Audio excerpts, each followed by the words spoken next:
Hey, what's up, YouTube? Welcome to my channel, Ask Jimmy Smith. Today, I'm excited to be bringing to you a topic that I thought was a little bit more of a fun one for many people. Naturally, profit is something that everybody cares about with any business, and specifically with Amazon FBA. Anytime you see success stories get posted, people always ask about profit and ROI.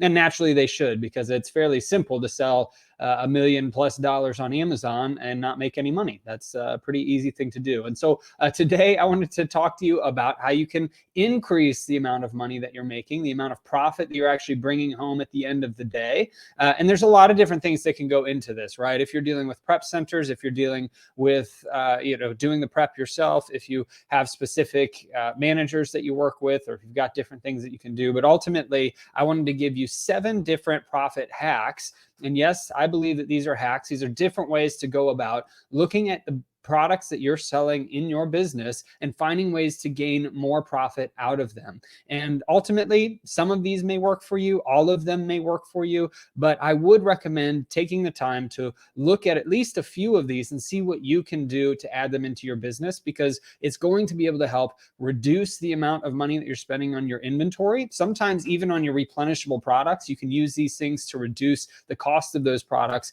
thereby giving yourself more profit after the products sell, and at least giving yourself more room to move in your profit margin, so that way if the price does start to drop, you can ride that wave a little bit longer and still make some money. So let's go ahead and get into the first one. This one's going to be kind of obvious. Many of you probably already know about this, but coupons. All right. So naturally, a lot of people hate coupons. A lot of people don't like to go about and find coupons to bring to the stores, because it can be a lot, right? You're already checking out with a lot of stuff with your retail arbitrage products. And so coupons can be kind of a pain. But one of the ways that we got started in our business back in 2015 was we utilized coupons quite heavily. And over the years, coupons have gotten more and more limitations. It's become more difficult to utilize these different coupons for your products, but ultimately they still exist. And even if you can use 2 coupons on a couple products when you're buying 20 of that item, that still increases your profit margin all in all. So if you are doing shopping trips a couple times a week and you're able to save an extra 10 or 15 bucks on each shopping trip, that really adds up over time. And one thing that I do want to recommend is that you can actually purchase coupons for specific stores or specific products that are legitimate from eBay, or you can gather them from your friends and family. So if you've got friends and family that have these papers that have the coupons in them and you want extra ones,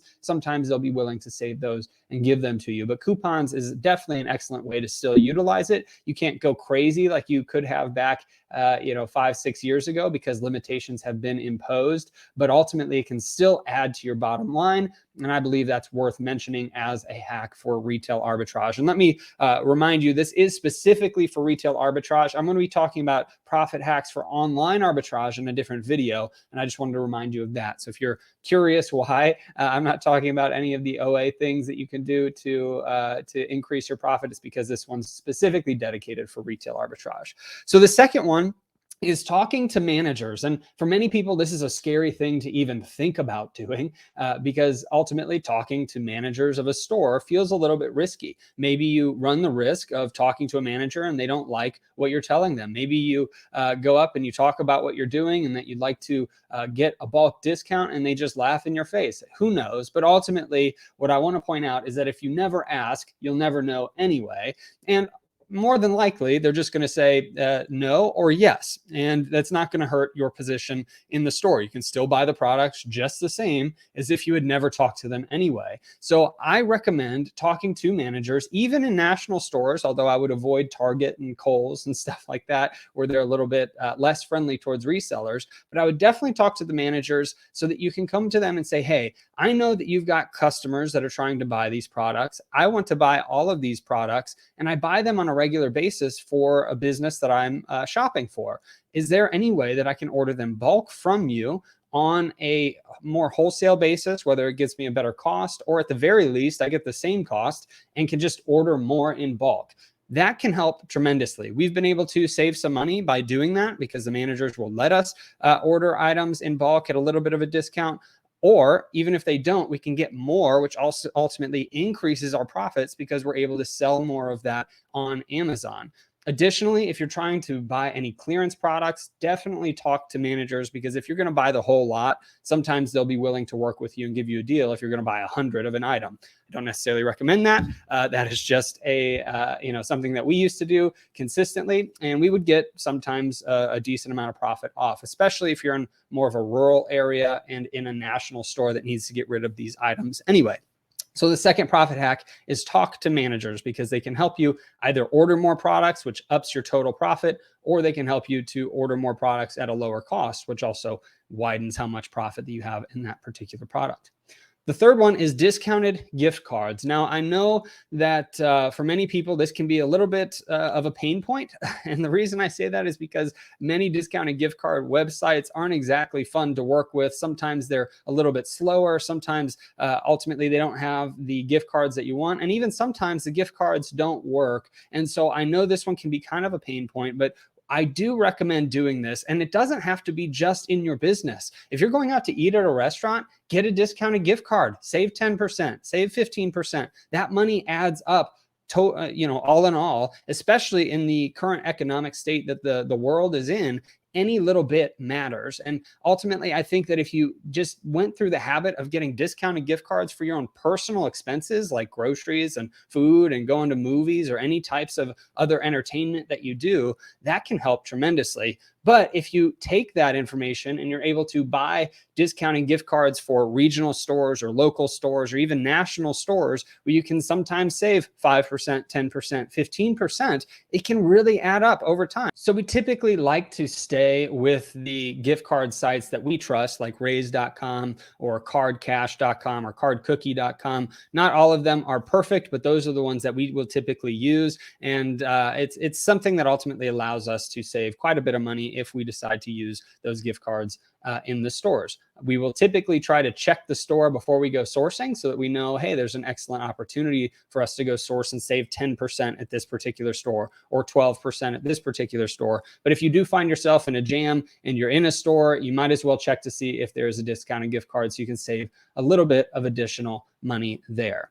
Now, the next one, the fourth one, is cyclical deals. I've actually done a whole YouTube video on cyclical deals and how to source using sales cycles that particular regional stores put out. Sometimes local and national stores have cyclical deals, but typically it's going to be more regionally based. And what I usually like to use as an example are grocery stores. So grocery stores each week put out a weekly sales cycle. Many times those sales cycles occur every month or every 2 or 3 months, etc., maybe once a year, but they're still on a sales cycle. So I recommend sourcing from those weekly deal sales cycles that they put out. Again, you can look at all the flyers, whether it's online, you can look at the ones that they send to you in your mail, but ultimately that can save you a ton of money, because you might be able to find some products that are very highly profitable that normally aren't, because they've got them on a particular 10 for 10 deal or 5 for 10 deal or buy one, get one, whatever it might be. That can help tremendously. So I recommend checking out sales cycles in your regional stores, because it will help quite a bit. If you're interested in the YouTube video I did on that, you can check in my channel. I'll try to link it above as well, where I give some more particular examples at different stores. But cyclical deals are a very good way to increase your profit margins.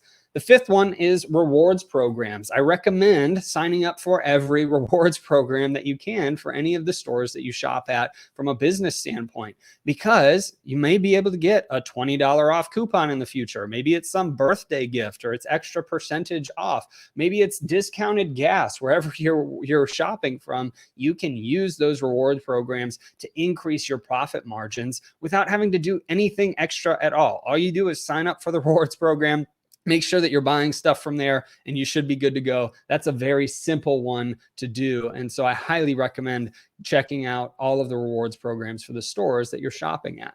The next one is cashback credit cards. So if you decide not to use discounted gift cards, then cashback credit cards are a very good way to go. Currently, Walmart actually has a 5% cashback credit card if you're buying from Walmart.com, and you can check that one out. I probably should have gotten a link for that, but Walmart does have a 5% cashback credit card, if I believe it's through Capital One. So you might want to check that out. But there's ultimately other credit card programs that are out there that you can get 3%, 2%, 5%. Really depends on the bank and your credit score and all of that. but the cashback credit cards can help tremendously. So if you take the cashback credit card and you're able to combine it with the discounted gift cards, because you're buying discounted gift cards with the cashback credit card, you're ultimately upping the percentage overall that you're getting back on your inventory. And I believe that that's an amazing way to go about it. If you're spending quite a bit of money, I know some people that make $50,000 a year from cashback credit cards, not us, but I know some people that are able to do that because they buy so much inventory with these credit cards, and it's completely pure profit. They don't have to sell anything to get it. They just get it for buying those items, and it comes back to the business. So highly recommend checking out cashback credit cards, as long as you're good with credit and you're good at managing the money and cash flow that's coming through. If you want any suggestions for how to manage the cash flow, I actually have a YouTube video on profit first and utilizing the profit first methods to make sure that you're better at managing your cash flow in this Amazon business. So I recommend checking that out as well.